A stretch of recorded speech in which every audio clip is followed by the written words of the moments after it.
Bonjour à toutes et à tous, j'espère que vous allez bien. Ici Mélie. Aujourd'hui, on va vous proposer du coup une petite interview pour vous parler un peu de nos vies, que ce soit au niveau de l'entrepreneuriat, perso, pro.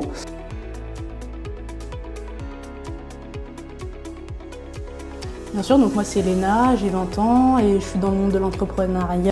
J'exerce plusieurs activités. Donc j'ai une première entreprise qui est centrée dans la communication et la publicité.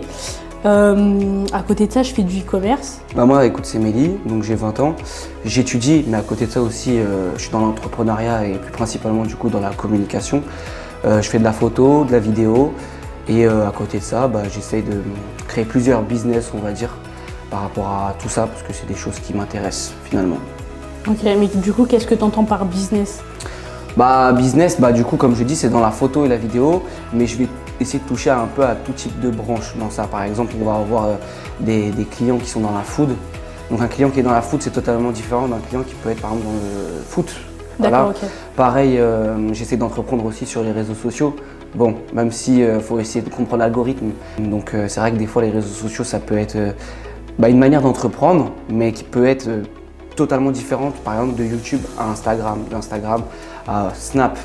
Donc j'essaie d'un peu de toucher à tout, bidouiller à tout et dès que je peux saisir une occasion, j'y vais à fond, quoi. Voilà. Ok, donc du coup, tu es hyper polyvalent sur tous les secteurs. En tout cas, tu essayes voilà. d'être polyvalent pour pouvoir essayer de toucher au maximum de choses. Voilà, c'est ça. En fait, moi, je suis quelqu'un qui quand même essaie d'être humble. Je peux pas dire que je suis partout, mais c'est vrai que j'essaie d'avoir plusieurs flèches à mon arc. D'accord. Donc être quelqu'un qui justement essaie d'être complet. Par exemple, à la base, j'ai commencé par la photo. Par la suite, j'ai fait de la vidéo. Maintenant, je m'occupe de la post-prod.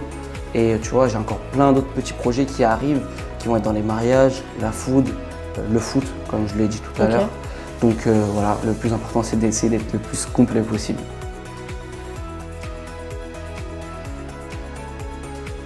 Alors, il faut savoir qu'à la base, moi, je suis issu du coup d'une famille turque, portugais. Et chez les Turcs, très vite, on va t'initier dans le milieu du monde professionnel. Et donc, à ce moment, j'ai commencé dès l'âge de mes 15 ans dans la photo, dans les mariages. Ok. Par la suite, j'ai fait quelques événements donc, avec Nike, Puma. Donc, très vite, j'ai pu avoir mes premiers contacts. On m'a aussi donné très vite des charges de responsabilité, ce qui fait que j'ai dû apprendre à communiquer avec des plus grands. Par la suite, au bout de 2-3 ans de photos, j'ai commencé à m'intéresser à la vidéo, notamment aussi parce que, on va dire que la personne qui faisait la vidéo dans mon équipe de vidéastes, de producteurs, était en train de se lancer dans le DJing. Ok. Donc finalement, je me suis dit go se lancer dans la vidéo et prendre sa place. Très vite, je me suis intéressé à ça. Et c'est vrai que c'est tout un monde en fait. C'est comme la photo, mais on va dire que c'est beaucoup plus complexe à gérer. Et toi, dis-moi tout. J'ai commencé également par la photo. Comme moi. Comme toi, totalement. Et après, du coup, je me suis orientée sur la vidéo. Pourquoi? Parce que grâce à mon père, dans le sens où lui, il est dans le football professionnel depuis des années. On a le même parcours finalement. On a le même parcours, mais totalement. Du coup, grâce à lui, il m'a emmené au foot et tout. Donc moi, je commençais à filmer ses entraînements et tout. Après, il y a aussi la partie post-production, tu vois, que j'aimais beaucoup parce que du coup, j'étais vraiment créatif à 100%. Ouais. Et du coup, ça m'a permis aussi d'évoluer et de kiffer ce que je fais, quoi. Après, moi, c'était vraiment dans le sport. Et après, je me suis orientée sur plein de secteurs d'activité comme la food. En fait, comme moi, quoi. Comme toi, en fait, on Finalement, a approximativement le même parcours. C'est un truc de fou, quand même. Ouais, c'est hallucinant.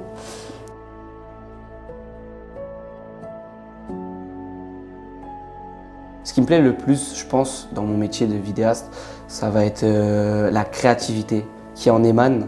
C'est quand même un métier dans lequel tout le monde peut avoir potentiellement les mêmes vidéos, les mêmes rushs, mais finalement le résultat est totalement différent parce que ça dépend de la créativité de chacun, de sa manière même de produire la vidéo. Par la suite, la post-production aussi, comment tu établis ça, quelle application tu utilises.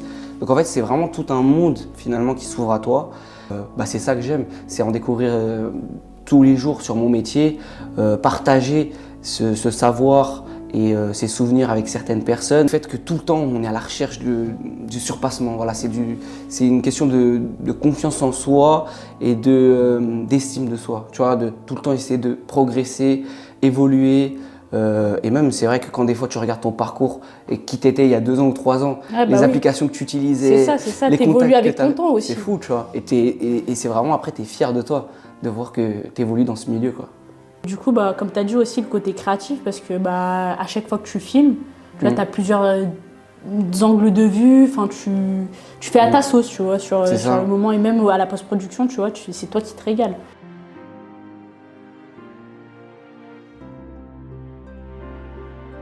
Donc pour ce qui est des valeurs, en vrai déjà on va commencer par les valeurs de manière générale. Pour moi déjà, le fait d'être quelqu'un de sincère, dévoué, volontaire, créatif, tu vois, c'est des mots que j'utilise dans la vie de manière générale. Tu vois, la sincérité, essayer de garantir vraiment une confiance et d'établir une confiance avec un panel de clients. Tu vois, faut quand même s'investir, faut prouver. Il faut avoir une certaine visibilité et une crédibilité aux yeux de tes clients. Par la suite, on va avoir du coup aussi dans ta vie de manière personnelle, être sincère auprès des gens de ton entourage, tu vois. Moi, je suis quelqu'un, j'hésite vraiment pas à dire ce qui me plaît pas chez la personne, bien évidemment sans la critiquer devant les autres. Oui, bah oui, bien sûr. Mais tu vois, faut être vrai. Ouais, faut être honnête directement, surtout dans ce métier-là. De ouf. T'as un tas de personnes qui sont dans l'hypocrisie, tu vois, et ça fait pas avancer le projet. Mais quand tu es à 100% honnête, après, des fois, ça peut te porter à préjudice, tu vois. Ouais, c'est pour ça que faut faire un entre-deux, dans le sens où faut pas se laisser aller dans l'hypocrisie ou ces aspects négatifs d'une personnalité. Bien sûr. Faut directement couper les ponts. Moi, je suis quelqu'un, de nos jours, tu vois, je suis très drastique, très cartésien. C'est ça. C'est dans le sens où maintenant je sais avec qui je fais quoi, qui je suis. J'essaye d'avancer le plus que je peux à mon niveau et à ma manière. Donc ouais, la sincérité, le courage aussi. Le courage, c'est ça un entrepreneur, c'est être quelqu'un de courageux, être prêt à la défaite comme à la victoire. Finalement, c'est ouais, entreprendre, avoir du courage, être sincère. Finalement, me définissent selon moi. En tout cas, c'est ce que j'essaye de faire. Okay, je peux pas être parfait. Ouais, c'est ce que tu véhicules, en tout cas, ce que tu essayes de véhiculer sur ton parcours. Pour les valeurs, c'est vraiment la persévérance, la détermination, tu vois, parce que, comme dit un entrepreneur, s'il ne vise pas haut, il ne pourra jamais aller haut. C'est vrai que là, tu as utilisé les bons mots aussi. Les bons mots, voilà, c'est très complémentaire finalement. Ouais, exactement. Bien évidemment, dans le business, soit on avance avec des personnes en qui on a confiance, comme tu as dit, ou sinon tu avances seul. Et pour le coup, voilà, faut acquérir des objectifs, il faut avoir de l'ambition, il faut viser haut. Et malheureusement, tu vois, de nos jours, les jeunes... ils ont du mal à avancer tout seuls. Ils ont du mal à avancer tout seuls, tu vois, il faut qu'on les pousse, tu vois. C'est vrai. Et malheureusement, bah, si toi, tu fixes pas des objectifs, personne ne le fera à ta place. C'est ce que j'allais dire, finalement. C'est ça, tu resteras au point de départ. Ouais, c'est pour ça qu'il faut tenter, il faut essayer, il faut pas avoir peur de l'échec. Exactement, parce que l'échec, au final, c'est quoi? C'est une leçon. C'est une leçon de vie, parce que tu t'es fixé des objectifs, mais tu t'es pas donné les moyens de les rendre possibles.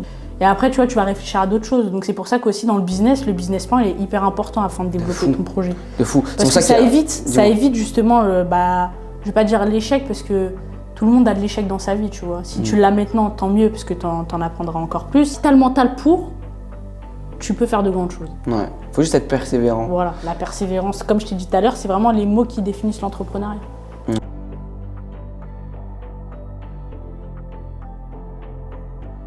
Bah, pour moi, du coup, tu vois, le succès, c'est encore une fois, il y a différents types. Parce qu'en soi, les gens en général, ils disent qu'on est une personne, mais on est une personne avec plusieurs vies. Tu vois, tu as la vie professionnelle, la vie personnelle, tu vois. Et pour moi, oui, il y a la réussite personnelle, donc qui va plus être au niveau de la famille, le côté humain, réussite familiale, réussite en amour, en amitié. Tu vois, c'est des sujets qui me touchent énormément.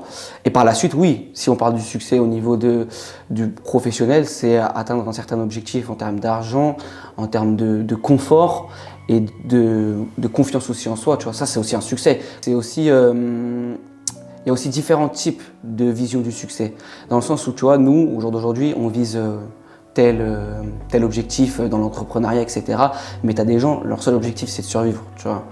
Donc, c'est sûr que les objectifs et la réussite, c'est important. C'est différent à chacun, tu vois. D'ailleurs, je vais te sortir une petite phrase. Dis-nous tout. Un philosophe qui dit « Pourquoi trouver un sens à sa vie lorsque tu en as 5 ?»